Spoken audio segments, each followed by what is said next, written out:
When seeking out drawing exercises, nature often provides us with a lot of visual inspiration, and that is because it gives us the opportunity to learn not only very unique structures, but ones that are versatile and can be utilized in various artworks. That being said, in the world of trees, there is a lot of different tree species to draw inspiration from, and in this particular tutorial, we will be learning how to draw a palm tree. So with that being said, hey guys, my name is Matt. Welcome to another tutorial by artincontext.org, where we explore various art-related topics, and in today's tutorial, we will be looking specifically at how to draw a palm tree in a realistic way. Now this does require us to kind of work with layering colors, so you do want to make sure you have materials that are conducive to that particular drawing process.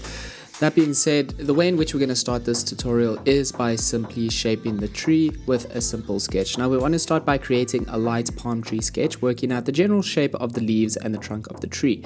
Now palm trees are very distinct and very different to most tree species. They do share a similarity between that of the banana trees, sharing a very similar kind of structure in terms of leaf shape. However, the palm tree leaflets tend to be much thinner, connected to a much thinner branch. So a good suggestion is to work with a reference image throughout your plant tree drawing process, and as we proceed with this process, a good suggestion is to work with a reference image throughout your plant tree drawing process. So as we proceed, we can form our leaves in more of a banana leaf like shape to help us understand the form of the palm leaves as they fall.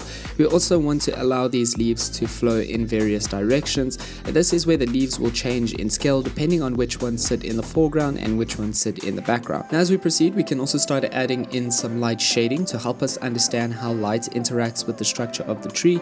And naturally, the base of the tree is quite shadowed as the palm tree casts a shadow over its own trunk. So we want to bear in mind that there will be a shadowed and highlighted area in the palm tree.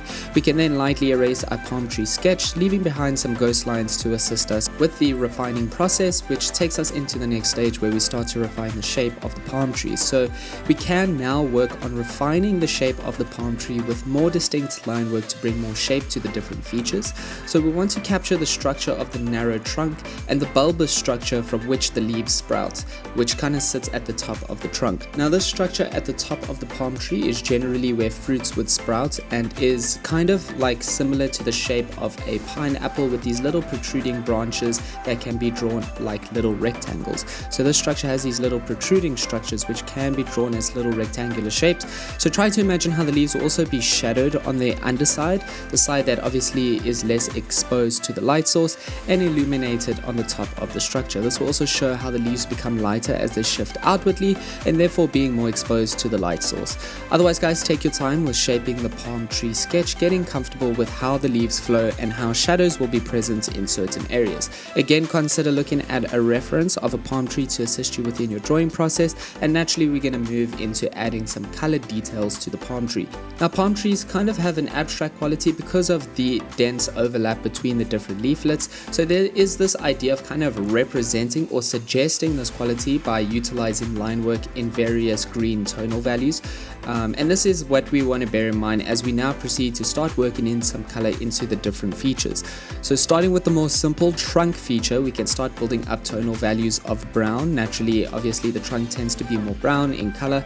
We can also add in some distinct darker areas to define shadow formation. Another good idea is to make one side slightly lighter as to suggest a direction from which the light source is present. Now that we have the shape of the different leaves, we can start working with those guidelines as we add lines to define the leaflets of each palm leaf. We can also start working on some brown line work to bring a little bit more shape to the branch structure at the base of the leaves at the top of the trunk, and you can also start working in some lighter brown coloration in terms of representing the lighter side of the trunk, again really trying to create a little bit more three-dimensionality within that cylindrical structure that is the tree trunk.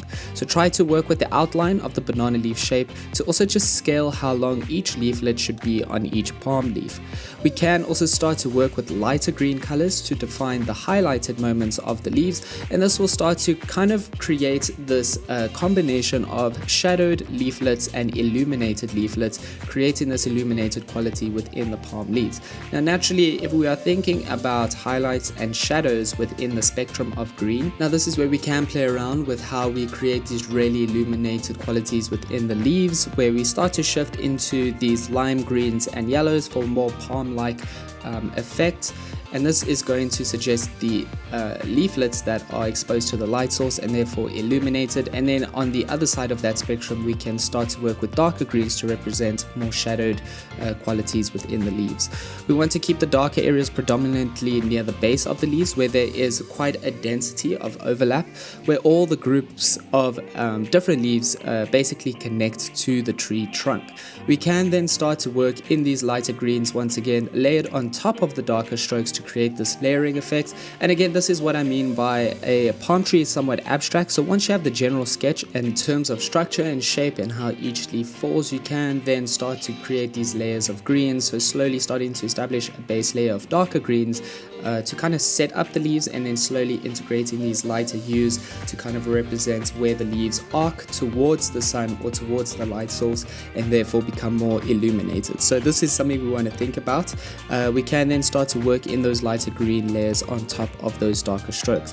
But otherwise, we're going to move on to refining the leaves with line work. So we want to start building up those layers now once we have established a general shape of these different leaves, palm leaves within our palm tree. And naturally, this is where it's simply a matter of layering our green coloration into different leaves within the palm tree sketch. The idea is to be conscious of how they will be more exposed to a light source depending on which angle the light is coming from, as they basically flow outwardly and therefore become more exposed from the center of the palm tree.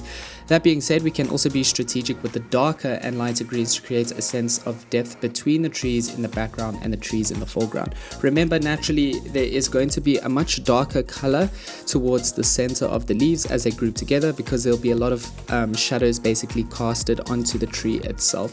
Now, that being said, we can just be strategic with darker and lighter greens to create a sense of depth between trees in the background, or palm leaves in the background and leaves in the foreground of our tree sketch.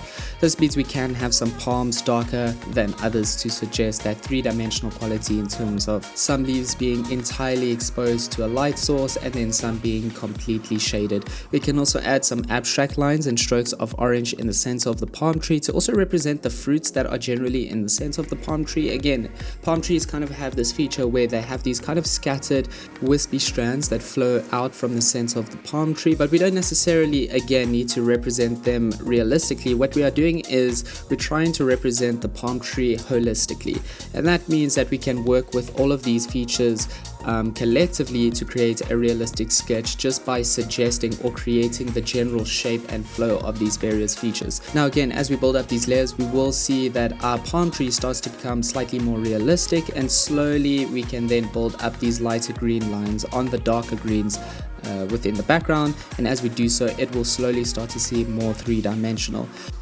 Now, naturally, the more lines we build up, they start to merge once again, so we can be a little bit more strategic by creating moments of leaves that are specifically distinct to maintain that realistic quality. So where there is a lot of overlap of lines, that's okay, but in those moments where the leaves start to be exposed, we can be a little bit more distinct and specific with the shape of each palm leaflet. This is especially important for the leaves that extend outwardly and are more visible along the edges of the tree. But otherwise, slowly take your time working on these different leaves in the tree, building up these layers of lines one at a time within each palm leaf drawing. And then we're going to move on to adding in a little bit more distinct details. So this is where we can once again be strategic with the distinct details, adding specific line work to the structure of the exposed leaves along the edges. We can also make sure that we capture the shape of the leaflets in each of those exposed palm leaves. We can continue as well by doing this with lighter green marks on the leaves that extend into the foreground of the palm tree drawing to kind of represent that quality of being layered on top of other leaves. Also try to maintain a sense of the banana leaf shape in terms of how the actual leaf kind of arcs downward. But as we continue, we can also start adding in some strokes and a little bit of a sketching mark to the branch structure at the base of the leaves near the top of the trunk, adding in those little geometric rectangles to represent that pineapple-like structure that connects to the leaves or connects between the leaves and the trunk. So naturally, this is something we can kind of define in terms of making it realistic with simple light strokes to give a suggestion of how they are exposed to the light source, and it gives them more three-dimensionality. As you add in these these details fairly loosely, once again you will see how the tree slowly starts to look more realistic with each of these contextualized details kind of collectively working together. And most importantly, work on the layering of the green leaves as you add in both darker and lighter strokes for the leaflets, making sure they are densely shadowed towards the center of the palm tree where there would be more shadows, and slowly kind of lighter as the palm leaves start to extend outward and therefore become more exposed to a light source. This will slowly add more dimension to the structure of these leaves and how they sit on top of one another. And remember to not overdo it. Remember to stick with the generalized sketch of your palm leaves that you established prior in terms of how many palm leaves should be present on your palm tree. And then lastly, you can also add some detailed line work to give the tree trunk slightly more texture. There tends to be striations within a palm tree trunk, and that is it, guys. Basically a simple process on how to draw a palm tree done with a few simple and digestible steps. If you did like this video, please let us know in the comment section below if you'd like to know how to draw other types of trees or natural elements done so in a realistic way without necessarily doing so in a very with a more loose approach where we start to represent things in a realistic way with a more strategic and clever way of building up these layers. But otherwise, you can also show your support by liking and subscribing. That helps to grow the channel, which ultimately enables us to make more art related content for you guys, which we love to do. So please do that. Otherwise, thanks again for tuning in. That is it from me today. Until next time, cheers.